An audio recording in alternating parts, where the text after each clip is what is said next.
Hi Cancer, welcome to your November 2016 love reading.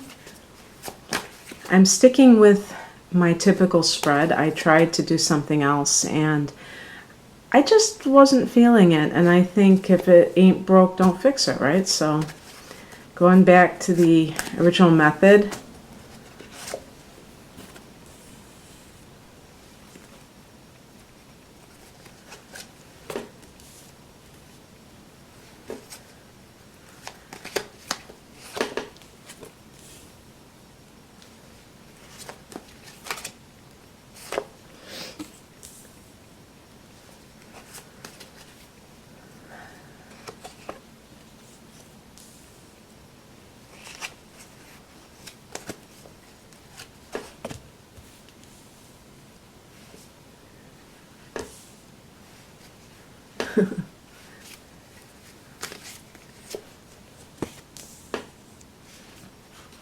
Okay, well, this is interesting because you might have noticed that the heart of the reading is the Three of Swords.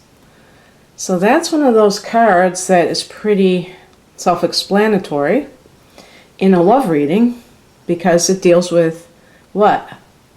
A broken heart, right? And by extension, betrayal. Sometimes because this is a three, there could be three parties involved. So why do I call them threesomes? I don't mean threesomes. I mean love triangles. And you know, the swords, it's funny that this is swords. You know, you'd think that the Three of Cups would be more of a card of the emotional kind of betrayal. But the swords, you know, the swords relate to communications. And in general, the sword suit tends to kind of deal with strife. So it's not so much on the emotional level, although you do have the heart that's being affected. But it's the fact that these are swords, that it indicates that there's some kind of conflict going on. And yet the number 3 is a very fertile number. So a lot of times I think that this card, you know, even though it seems like it's really a negative one, overall, it can indicate, I think, ultimately, that things will be better. It's kind of like the Ten of Swords, you know. I used to think, oh my gosh, that's the worst thing. And now I realize that the 10 means that the pain or the torture is over, or whatever that is. Well, with the Three of Swords, it's like something has happened. Maybe you've gotten rejected, but there still is this sense, you know, maybe that it's for the best. I mean, and you can say that with any situation, that even if somebody quote unquote rejects you, you know, ultimately you may come to be grateful. Thank you, your lucky stars, that happened.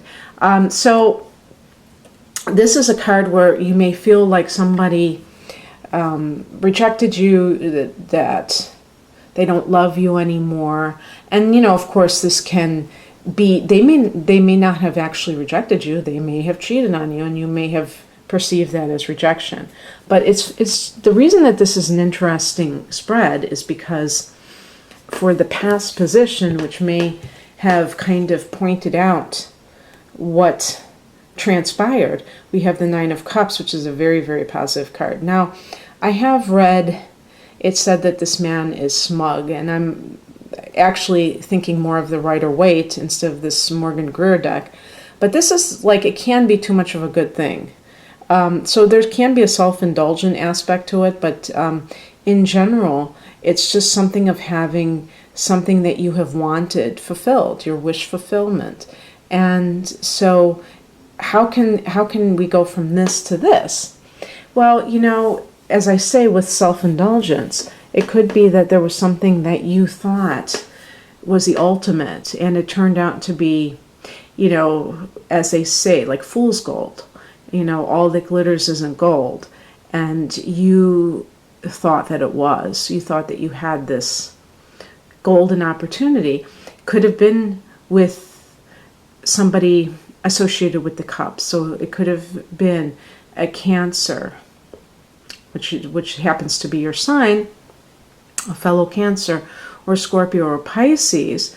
But the indulgent side may have been too present, and maybe it was something that this other person, you thought you were committed to this relationship, and it turns out this other person wasn't, and so your heart got broken. But maybe the other person, maybe they do care about you, but they don't know, they can't, demonstrate it in the way that you want, because you really are a sign that wants that white picket fence. I'm sure there's outliers among all Cancerians, but for the most part, Cancer, it does, in astrology, it rules the 4th house of home and family, and it's a sign of the mother. So that tends to be where your interests are. And, it's funny, maybe the person who broke your heart was an air sign, because they will be much more independent as well as detached. Maybe, that 9 of Cups was you, and you thought that this person was who you wanted, and they didn't turn out to be who you thought they were. But maybe that was your fault. Maybe you kind of didn't see them as they truly were. So if they were an air sign, or they have that signature, that would be a Gemini or a Libra or Aquarius. And so that may have been, who you were dealing with, who did this. And so, regardless of who it was, the fact is that this reading has at its heart this type of what we would call a negative emotion. So this reading is obviously not going to apply to all of you. And therefore, some of you may go, oh, I don't identify with that. Well, maybe it happened in a different way. Maybe it's somebody that you do love, but maybe there was some aspect of your relationship with them that kind of let you down. But I think that for most people, you have moved on, because we have coming in for you the Fool, which is that person starting that journey at the 0 point, the unknown quantity, and there's just something very, I don't know, I think there's something very exciting about this card. But for Cancer, not so much, because you're not somebody who necessarily, I was just, in my mind, I was thinking about that knapsack, and I was thinking, a Cancer person would want, to have some way to navigate, I was going to say a GPS system, to make sure that they know, where the dead ends are, to make sure that their whole journey is very safe, and that there are no known aspects to it. But this is you kind of shedding that need for, complete, what would be the word? Confirmation, or just assurance that, everything is going to be as you want it to be.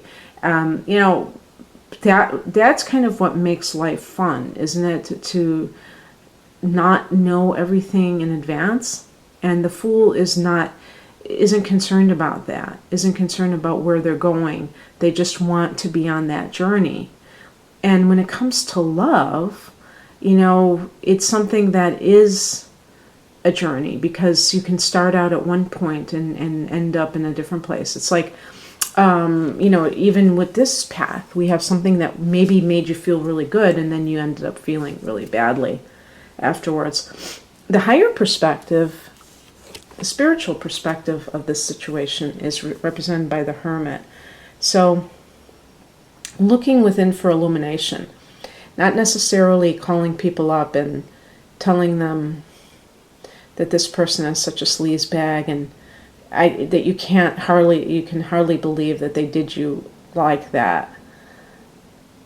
Those kind of things, I was thinking about this, because I say this a lot, but that kind of thing is, to me, a lot of times in the ego. and in the drama of it. Because even if you can prove that somebody did you wrong, presenting yourself as the victim is a way to gain sympathy, but not necessarily respect from other people. Because, it's almost kind of, casting yourself as this pathetic character who gets dumped by these people. And it's not very, I was going to say it's not very honorable, but that's not the right word. It's just not, it's something that, it's kind of pitiful.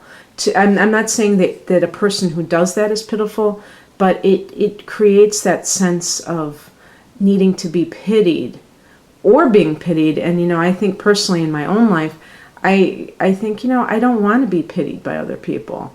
And I want to feel like even when things are not where I want them to be, then I'm okay in my life.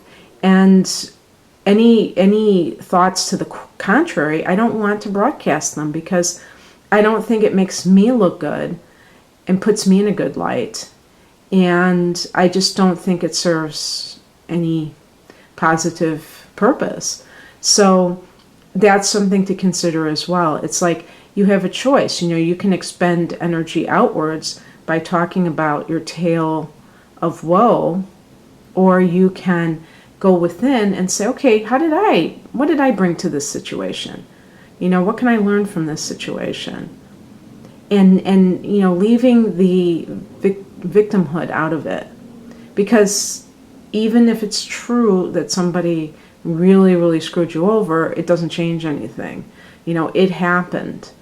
And hopefully you can get to a point to see that it happened for a purpose, for a higher purpose. And it's funny because, the card that crosses you is the Justice card in reverse. And so this can indicate that there has been some injustice. And perhaps you were treated in an unfair way, and it's very clear cut. The challenge is to be able to know that occurred and not feel like the world is against you. That's the challenge. And it is a challenge. I think that I can, safely say that I have had to meet that challenge myself. And it's very tempting when it's so clearly in your face that you are being treated in a way that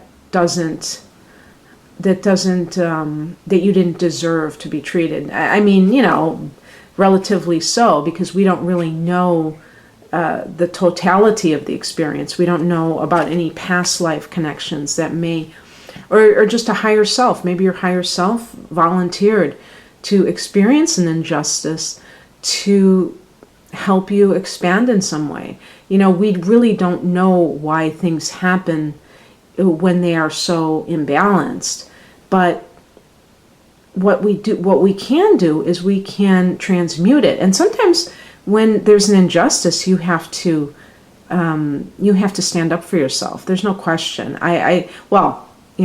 That's my opinion, I guess. But I don't think that we always have to accept, unfair treatment.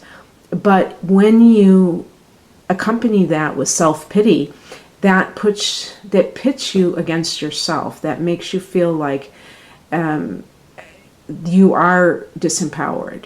So, you have to really it's all about alignment, really. So if you're aligned with the sense of righteousness in a positive way, you can accomplish a lot when you have to defend yourself in whatever arena that comes up. And so the Justice card in reverse is about understanding that there are injustices, but not allowing those injustices to consume you and to, create blockages or, warp you, make you cynical, whatever how it affects you. And the advice is the Queen of Swords. So this is like a combination of thought control, being, kind of very one-pointed, but also in touch with your emotions. It's the masculine and the feminine principle coming together. And so this person knows exactly which way to go, and they're honoring their emotions, but their emotions are being channeled into their actions and based on their thoughts. And so it's being very clear-headed, sometimes our emotions, which is the feminine principle, the intuitive, is more the emotional side. Sometimes that can kind of dominate and make our thoughts, which are the represented by the sword, make them muddled, or make them somehow confused. And so action is very hard to like know what is the truth, and also to take proper action. I wouldn't be surprised if some people are dealing with legal issues, maybe, court situations with the Justice card in reverse, or, in the challenge position. That may be something that you have avoided and you have to do it. And this could represent even a lawyer type of an individual, somebody who's really, they might be very, what's the word, like blunt, but not blunt, but very curt.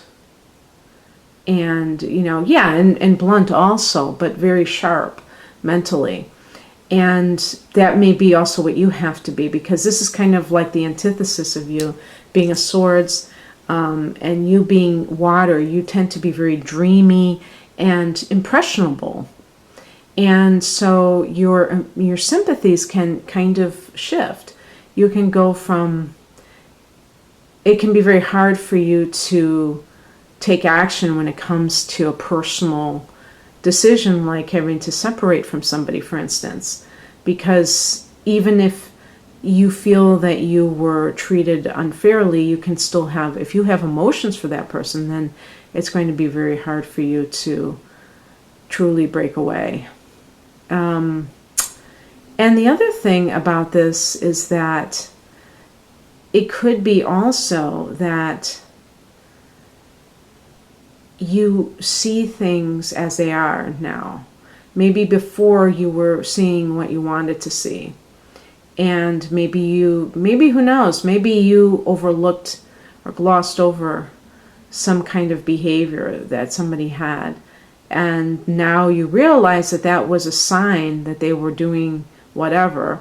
And you've learned something. You've learned to detach more and emotionally, so that you can in the future, spot these things, or at least acknowledge them. Maybe you did spot it, but you kind of rewrote the program. Overwrite something. You overwrote the program, that something was brought to your attention and you did not acknowledge it. You just glossed over it, or you just created your own version of what happened. And obviously that is going to mean that you lied to yourself. And this person is very true to life, is seeing things as they are.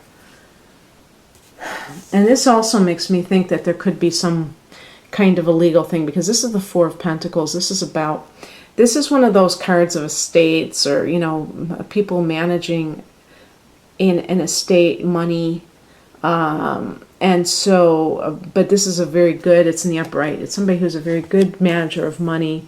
And so with that, especially underneath the Justice card, there could be something legally that you're working out with a lawyer or somebody like that. And it also is dealing with issues surrounding stability, with finances. So sometimes it can mean that you end up with somebody who is like this. So again, could be an earth. Well, did I say, oh, you know what? Here's the funny thing. I said again, but I was thinking it in my mind. This is connected to Virgo. So this is an earth sign that Virgo corresponds to. So maybe it is with a Virgo individual. Maybe that's the person you're meant to be with. But it's somebody who is very grounded and really good at managing money. Maybe they do it for a living. Maybe they work in the banking industry, or they're an accountant, or, you know, maybe they, you know, are investment banker, I guess. So that might be the person that you end up with, but it definitely means whatever's happening, if you are getting separated, and that, I think that might be even kind of more of the thing. I don't think it's like a finalized situation so much as, you know, consulting legal counsel, and maybe your goal is to be in control of the money. If you have children, this may be particularly true. Maybe you think that you are the better steward of the money. It can be like asking you not to be too materialistic. Maybe you're holding on too tightly to money. But it's a very financially secure card, which is music to your ears, you know, basically. And it could indicate the type of person that you end up with. It's a very, you know, it's a very positive money card. But it's also a cautious card, because it's not like getting, you know, even like the Nine of Cups to me is like winning the lottery or something. It's really funny, you know, the Nine of Cups is connected to emotions, and yet it also connects to prosperity. So with the Four of Pentacles, there may be, you know, somebody who is prosperous, but they're also very conservative with how they, you know, spend their money. And that could definitely be you. But how it relates to love is that that may be something that is very important to you, and maybe you'll find somebody who actually echoes those beliefs or shares those beliefs, and that will be a better match for you than maybe this person was also very much of a spendthrift, and that drove you crazy. Maybe it was a Pisces. You know, it is connected with cups. It could have been Pisces. Isn't necessarily that practical. It's a very fanciful sign. So maybe you were with a Pisces. I don't know. But in any case, Cancer, I hope you enjoyed this. If you would like a private reading, please click on the link below. Otherwise, have a wonderful November. Bye.